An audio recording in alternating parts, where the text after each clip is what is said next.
Posso votar e ser anarquista? Durante muito tempo no Brasil, a política foi dominada pelo progressivismo, o que muita gente entende como esquerda. Dezenas de partidos, mas todos eles à esquerda do espectro político. Progressistas são aqueles que defendem liberdades sociais, como casamento gay, liberação das drogas, etc., mas se opõem à liberdade financeira. Pelo contrário, querem um Estado enorme que controle toda a economia. Muita gente atribui isso a uma estratégia de infiltração dos socialistas na mídia e nas escolas. Eu particularmente não acredito nisso. A maior parte dos socialistas é simplesmente burra demais para ter capacidade de fazer algo tão organizado e metódico, tal como uma infiltração planejada. A mim, me parece algo natural, histórico. De fato, vendo a história do Brasil, percebe-se que nunca houve uma revolução de verdade aqui. Nunca houve uma quebra de status quo. Lembre-se, a esquerda, o socialismo, é a aristocracia. É o status quo renascentista tentando se manter no poder contra a força do empreendedorismo, da economia como um todo. São aqueles que bradam a falsa bandeira de proteger o povo contra os empresários malvadões para manter o privilégio de uma elite encastelada na nobreza governamental. Querem a todo custo afastar o povo da força que pode torná-los, de fato, pessoas mais ricas e igualitárias, o livre mercado. Como o status quo nunca foi contestado no Brasil, é natural que a esquerda aqui seja muito forte, histórica e domine o espectro político inteiro. E sempre foi assim, até durante a terrível ditadura militar brasileira, que foi uma ditadura socialista da esquerda. Ok, não foi uma ditadura comunista, mas uma ditadura de centro-esquerda. Os Estados Unidos adorariam patrocinar generais liberais ou de direita aqui naquela época. Só que esses generais não existiam. Então, eles optaram por apoiar os generais menos comunistas que haviam por aqui, que eram os generais de centro-esquerda. Te falaram que a ditadura militar foi de direita, mas em que momento ela promoveu o livre mercado? Uma parte significativa das leis trabalhistas atrasadas que temos hoje advém dessa época. A injeção monetária do Delfim, que gerou o boom dos anos 70, foi copiada do caderninho do Keynes letra a letra, e levou, como toda vez que fazem isso, a uma década inteira de estagnação nos anos 80.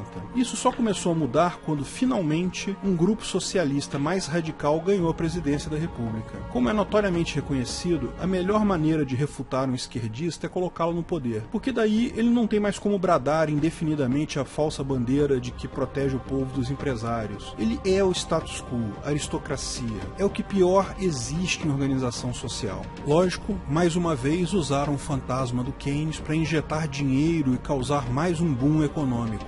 Seguiram exatamente a mesma política do Delfim Neto, o ministro dos militares que criou o milagre econômico dos anos 70. E adivinha, Delfim Neto, da ditadura, apoiou o governo petista até o final. Igual nos anos 70, num primeiro momento, os anos 2000 foram de prosperidade. Mas, como já falamos em outros vídeos, o remédio do Keynes é um veneno. Depois da euforia vem o crash, sempre e invariavelmente. E a queda foi tão catastrófica aqui, que após a vitória da Dilma nas eleições de 2014, pela primeira vez se viram manifestações enormes de pessoas que se declaravam de direita, conservadores e liberais. E manifestações reais, surgidas de forma espontânea, não aquelas marchas promovidas pela CUT onde os manifestantes são pagos para participar. E mais, fez surgirem também iniciativas liberais na política. Surgiram partidos que pregam explicitamente o liberalismo, que se dizem liberais. O Novo surgiu de um grupo de empresários brasileiros que justamente vem enfrentar essa visão distorcida de que o trabalhador é inimigo do empresário.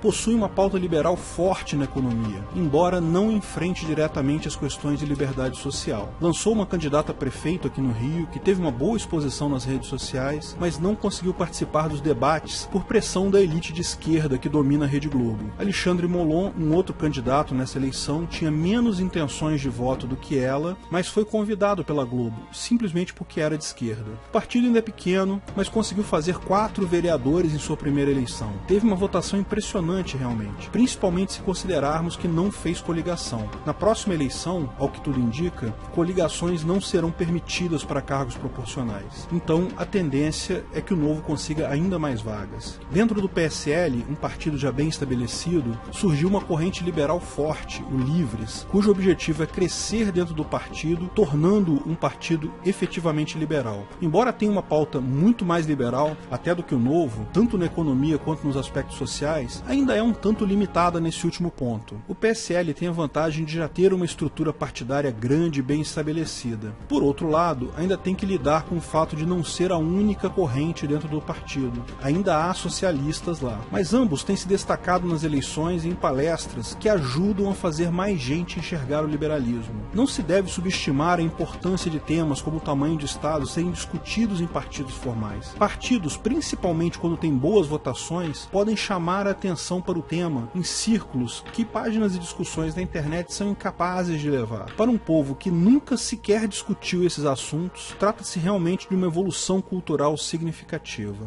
Todos aqueles que acham que o Estado é um mal e que querem a sua diminuição ou a extinção completa, devem estar felizes em apoiar tais iniciativas e votar nesses candidatos, certo? Bom, o fato é que existe, dentro do meio libertário, aqueles que defendem que libertário não pode votar. Existem alguns argumentos para isso. O primeiro é que votar fere o PNA. Se você está votando, está elegendo alguém que irá mandar nas outras pessoas. Portanto, esse ato implica em violência contra não agressores. Você está impondo a sua vontade sobre outros. Um outro argumento seria que votar legitima o Estado. O governo deriva sua legitimidade do tal contrato social. Se você vota, você está aceitando o tal contrato e legitimando o governo. Ou, ao menos, está ajudando o governo, pois está fortalecendo a tal da democracia. O terceiro é que eleger candidatos liberais faz o liberalismo virar vidraça. Uma vez que o PT, ao assumir o governo, só fez besteiras e com isso a esquerda perdeu muito apoio, muitos temem que se um liberal for eleito, tem o mesmo destino, vire vidraça e isso acabe diminuindo o interesse no liberalismo. Outro argumento é que eleger candidatos liberais fará com que o ancapistão fique inviável. Um governo liberal vai efetivamente melhorar a economia e a situação dos brasileiros. Assim, haverá menos revolta e menos gente que queira derrubar o governo. E assim fica mais difícil que cheguemos no ancapistão. Finalmente, o último argumento é que votar não faz diferença alguma. A chance de eleger candidatos liberais é muito pequena e provavelmente a eleição é fraudada de qualquer jeito. Simplesmente não faz nenhuma diferença o seu voto. Bom, esses são os argumentos que eu ouvi em grupos libertários. Se você tem algum outro, fique à vontade para comentá-lo abaixo. Minha posição é contrária a essa. Eu acho que libertários e anarcocapitalistas podem votar se quiserem. Lógico, como libertário, eu jamais diria que alguém deve ou é obrigado a fazer alguma coisa. Você vota se quiser, se achar que justifica perder 15 minutos do seu tempo em um domingo feriadão para fazer isso. Só digo que, se você opta por votar, por apoiar um político, por participar da política, não é algo que vá contra os princípios libertários, nem contra a estratégia para chegarmos no ancapistão. É claro que o ato de votar não fere o PNA. Minha intenção ao votar é apenas somar mais um no contador do candidato que eu escolhi, e dessa forma demonstrar meu apoio ao liberalismo. O candidato que escolhi é liberal, a minha intenção é que ele diminua a violência estatal. Como qualquer ação humana, podem ocorrer externalidades aí. O candidato que escolhi pode acabar não se mostrando tão liberal quanto eu achei, ou pode até se demonstrar extremamente socialista. Isso é uma externalidade do meu ato, mas não é a minha intenção, não fere o PNA. Votar também não legitima o Estado, porque legitimidade não é algo que as pessoas escolhem, não é decidido por maioria, é algo derivado da ética. O Estado é ilegítimo por natureza, nada que se possa fazer o legitima do ponto de vista libertário. E lembra, não existem contratos implícitos. Já explicamos em outros vídeos que essa questão de contratos implícitos é impossível. Quando eu voto, a minha intenção é apenas votar, não reconheço nenhum outro efeito ou consequência além do que explicitamente consenti, que é somar mais um no contador do meu candidato. Se não considerarmos os princípios libertários, mas sim a legislação estatal atual, qualquer coisa que você faça legitima o Estado. Votar ou não votar, votar em branco, votar nulo, tudo isso é expressamente previsto na legislação e com tratamento adequado. O seu não voto, segundo a lei estatal, legitima tanto o Estado quanto o meu voto. E só para esclarecimento, porque eu já vi isso dito em algum lugar, não há nenhuma previsão de anulação de eleição por votos nulos ou abstenções. Se só uma pessoa votar votar numa eleição, o candidato que ela votou ganha aquela eleição. Como pelo menos o candidato vai votar nele mesmo, imagina-se, então sempre haverá pelo menos um vitorioso. Os demais pontos apresentados são opinativos, portanto vai da sua opinião mesmo. Você acha que os liberais no poder queimariam o filme do liberalismo como a esquerda? Eu não acho. Quanto mais liberdade, mais prosperidade, mais igualdade. Então só teríamos a ganhar adeptos. Mas essa é a minha opinião. Se você acha que não é isso, ok, não vote. Você acha que um governo liberal com sucesso pode tornar o anarcocapitalismo mais distante? Novamente é questão de opinião. Eu acho que não. O Estado jamais cairá por opinião pública. O grosso da população ama e nem saberia viver sem os grilhões do Estado. O Estado vai cair por pura falência financeira.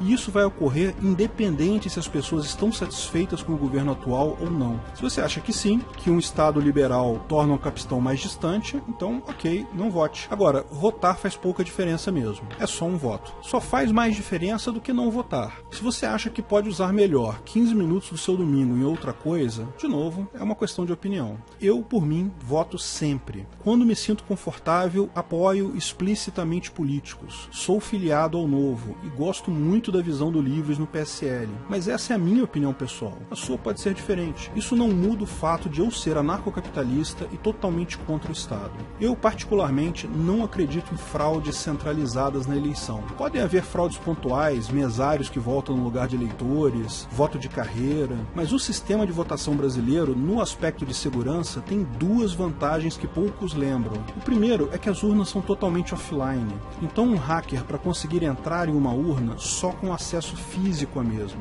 o que é difícil de fazer com o sistema de proteção que existe. Além disso, o ciclo da eleição é muito curto. A atividade de ataque à aplicação tipicamente requer muito tempo de preparação e teste. As urnas são preparadas 15 dias antes da eleição e decomissionadas horas depois. É um ciclo muito curto para permitir ataques efetivos. Mas, novamente, é questão de opinião. Ao final, a mensagem importante que eu quero passar é: se você é ANCAP e não quer votar, não se sente à vontade com os candidatos na sua região, ok, é seu direito. Se você é ANCAP e quer votar, quer apoiar um candidato ou um partido, também ok, é seu direito. Você não é menos anarcocapitalista por causa disso. Votar é, no final, uma questão de opinião pessoal em sua essência, até para um ANCAP. Veja, ninguém espera que um candidato vá decretar um ancapistão, nem mesmo um candidato que vá diminuir drasticamente o tamanho do Estado. O máximo que se pode esperar é uma pequena diminuição ou a estabilidade. Mas lembre-se, os candidatos socialistas querem aumentar o Estado, e eles não têm essa dúvida existencial sobre votar ou não. O seu não voto pode estar ajudando a aumentar o Estado,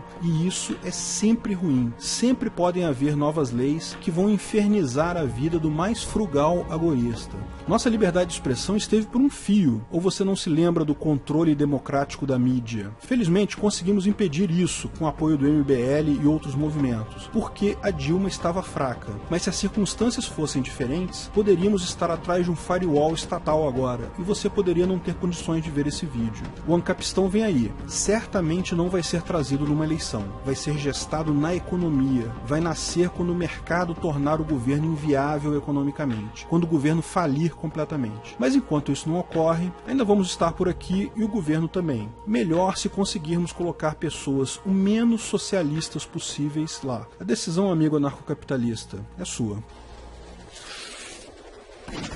Se você gostou do vídeo, não esqueça de curtir e compartilhar. Agradecemos o apoio de todos os nossos patrocinadores que aparecem no texto, em especial a nossos patrocinadores VIPs: Olímpio Ferreira, Breno Meneghetti, Ariel Parcianello, Paulo Martins, Felipe Murta, Guilherme Ribeiro, Joaquim Dornelles, Vicente Gino, Daniel Mizedo, Bruno Brinatti, Gabriel Carres, Marcelo de Souza, Rodrigo Galberto. Clique no logo do canal para assinar e ser avisado de novos vídeos. Se quer saber mais sobre o assunto, veja um desses vídeos que selecionamos. Um agradecimento especial para a comunidade Ancapsu, que me ajuda a fazer esses vídeos, e para os administradores do canal do YouTube e da página do Facebook, Pedro Baldi e David Coutinho. Se quiser contribuir com o canal, ajudar na divulgação do anarcocapitalismo, veja na descrição de que formas você pode fazer isso.